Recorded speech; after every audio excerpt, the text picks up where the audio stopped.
and take me through it. Were you surprised by the toughness, and was this your toughest test to date? No, nothing surprised me, man.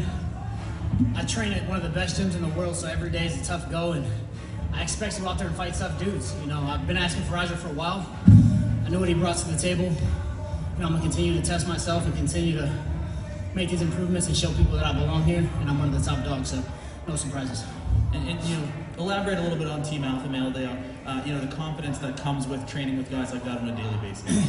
Yeah, man, there's no easy goes at that gym. Everybody you go with, from the amateur guys to the most experienced guys, they all bring something unique to the table.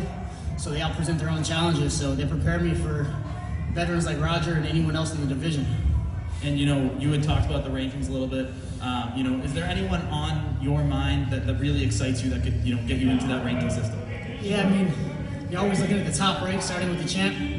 Obviously, he's got his hands full with this tournament and everything else, being a two division champion and stuff like that. So I'm always, that's the goal, is always to have that belt wrapped around my waist. Nobody in particular that I've got my eye on at the moment. Like I said, knock the guy into the cage. I let the matchmakers make those decisions, and it's just my job to go out there and fight whoever they put in front of me. You talked about wanting Roger for a while. Was that just because of the name recognition, kind of the aura that he has, being a legend? You kind of want to step in there with somebody that's got a big name like that? Yeah, it was a little bit of both. My last fight was a really, really fucking tough undefeated Russian that I felt like, when I beat him, I probably didn't get the recognition or that I felt like I deserved, because that fucking dude's gonna be tough, and I'm sure I'll come across him again in the future. So for this fight, I just wanted to fight someone who had been around a little bit longer, who had a name for themselves that could kind of help me, just ascend. So, yeah. You talked about making the definitive decision to go with MMA over wrestling. How difficult was that for you? Because obviously that was your background. Yeah, it was extremely tough. Hindsight's 20/20, so thank God that I did make that choice. With everything going on in the world, who knows if we'll even have an Olympics. It was supposed to be last year, and now here we are in 2021, so who knows what's gonna happen. I love wrestling. It made me who I am today. I wouldn't be here having success sitting here in front of you guys if it wasn't for my wrestling background. So it's bittersweet, but it was the right decision for me. Congratulations, Chris. Thank you. 6-0. That's sir. some record, man. Yeah, How important is it for you to maintain that undefeated record? I don't put too much merit on it. Obviously, when you're winning, you're doing things right and you're on top of the world, but I know on any given day you can have a bad day, and I'm only human. Hopefully I leave my bad days in the gym and I can come out here and keep performing, but it feels good to have that at the end of my record for sure. Yeah, for sure. And sorry, that's the first time we've seen someone tap to strikes as well for a while. Is that something you've done before? Yeah, I like to break people. It's easy to go out. I'm not gonna say it's easy, but I feel like it's a little bit more of a statement when you drag somebody through the mud for 15 minutes and whoop their ass.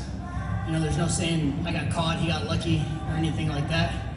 I felt like those 2 first rounds could have easily been 10-8s. So you take all the excuses out when you beat somebody up like that. So it feels good to go out there, dominate those first 2 rounds, and get that finish. You nearly had him out as well in the first round, right? Yeah. In your expert opinion, why did he survive? I think a lot of it has to do with me just getting a little bit more experience, picking and choosing when to go for the kill, and being conscious of not burning yourself out, and blowing your load, for lack of a better phrase. So just experience, man, and the longer I'm in there, the better I'll get, and the quicker I'll be able to put these guys away. Chris, it seems there was a little gamemanship, a little talking at the end of that first round. Could you give us an inside scoop of maybe what was said there? Yeah, nothing really on my part. He was complaining about some strikes to the back of the head. I didn't feel like I was being dirty by any means. I'm not a dirty fighter. Never have been, never will be. I play by the rules. I don't come out here and shit talk, and I don't play that game. So I go out there, I try to fight a clean fight. I think he was just looking for a way out, or an excuse for the judge to give him the W. But I'm a lot more composed than that. So make sure I don't let that happen. Absolutely. And from my own perspective, it was an incredibly impressive performance. But from your own perspective, I can't hear you, brother. Oh, I'm sorry. Better? A little bit. This guy's talking. Okay. From from my perspective, it was a very impressive performance. But for yourself, did you do everything you wanted to do in there? Did you stick to the game plan, get everything done that you wanted to do? Yeah, I mean, at the end of the day, I feel like my game plan doesn't really change too much. Depending on my opponent's skill set and his abilities to stop me from, asserting myself, it might make it a little bit harder, present its challenges, but my game plan is always the same. Go out there, hit him as much as I can without getting hit, get the takedown, beat him up, drop some elbows, either get the TKO, submit him, or, just whoop ass for 15 minutes. So congrats on the win. Thanks, brother, appreciate it. All right, we'll take a few more questions here. Giancarlo? Hey Chris, congrats on the win. You mentioned there the ranking system that recently came out. Going forward, do you want to take more time off now, or do you want to see how this division plays out before you take another fight? Nah, dude, I want to be active. This whole competing twice a year thing is not really my cup of tea. I like to, keep the ball rolling and keep that momentum going. So I'd like to get in there in the next, 2 to 3 months if possible. And final question for me, you mentioned there how past fights maybe you didn't get the recognition you wanted after the win. Now beating a guy like Roger Huerta the way you did, what do you hope fans take away from this performance, and what do you want them to be talking about now that you want to fight like that? Nothing too much. Just want them to be aware that, I'm here to stay, and it doesn't matter who I'm fighting, what they've accomplished. My goals haven't changed. I'm gonna still go out there and try to accomplish the same things and beat whoever it is they put in front of me. Whether they talk about me or not, they're gonna continue to see me win. Keith? Hey Chris, it's Keith Schoen from Sherdog. Congratulations on a wonderful victory. Thanks, man. You mentioned the Olympic trials. I've been watching it all day long. As you and I both know, a lot of extremely high-level wrestlers, their dreams going to end, their wrestling career is going to end this weekend. How would you convince those guys to jump over to MMA, specifically to hook up with Bellator? Yeah, I mean, Bellator is a great promotion. A lot of my best friends are over there competing today, and some of them didn't have the opportunity to, but Bellator is a fantastic organization. They've fucking taken great care of me. There's not many other promotions I feel like that look out for young up-and-coming fighters the way that they have for me. So if you got any questions or you're considering it, man, just tap in, and I'll let you know what's up. And the last question that probably only me and you will care about. Did you follow the Jaden Cox thing at all? If you don't know, he made weight, but they said it wasn't. This is a world champion and someone that I would die for him to come to MMA. What's your thoughts on that situation? Yeah, Jaden's one of the nicest people I've ever met in my life. I met him in Rio when I, was fortunate enough to go out there and watch those amazing athletes compete, in pursuit of their goals. I think Jaden would be a hell of a competitor in any sport that he does, whether it's wrestling or fighting. I did see that he missed weight. I wasn't sure exactly how he missed it, especially since he was going up a weight class from 86 to 97 kilos. I'm sure more information will be coming out in the next few hours, the next couple of days. So I'm definitely going to stay informed and see what happened with that. I was really looking forward to seeing him and Kyle battle off. I know they've been competing since high school. They've had some epic matches. It's unfortunate they won't get to compete. But yeah, I think Jaden would be a great asset. Max?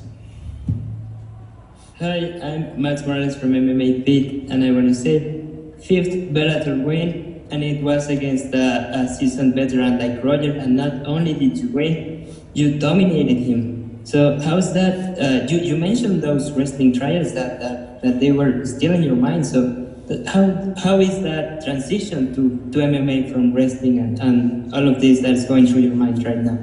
Yeah, it's been super smooth, man. Wrestling, I feel like, is the foundation for, majority of martial arts in general. You can get by with a lot of wrestling. If, you're getting outstruck, you can kind of dictate where the fight goes. So like I said, I wouldn't be who I am today or where I'm at if it wasn't for wrestling. It's taught me so many things, athletically, mentally, characteristically. So yeah, I mean, I owe my life to wrestling, so it's great. I'm very, very happy with it. One or two more here. Donna? Chris, congratulations on a fantastic victory. At times tonight, you were so dominant. I know that Big John gave you the 10-8 in that first round. Do you think maybe it's time for him to maybe hang up the gloves? I'm sorry, what was that last part? Do you think it's time for your opponent to maybe hang up the gloves? That's not for me to decide. That's up to Roger, him and his team. I don't get involved in anybody's career unless, they personally are asking for some insight. So that's up to Roger. I'm glad I got to share that cage with him. If it's not for the last time or at least one time before he does hang him up. Did you talk to him after the fight? I mean, how was the communication sort of in the cage once the result had been made official? Yeah, it was fine. At the end of the day, it's just a fight, right? It's a job. We go out there and we're getting paid to do this. So never any hard feelings on my part. He seemed to be okay. He was upset about some blows to the back of the head, but it's a fight, man. Like, punches are going to be thrown, and they're not always going to be the most accurate. I'm sure I got punched in the back of the head sometimes too, but I'm not going to sit up here and bitch about anything. It's a fight. Last question, Jack. Hey Chris, great win. This is your first stoppage win since joining Bellator. Is that something you were specifically chasing in this fight?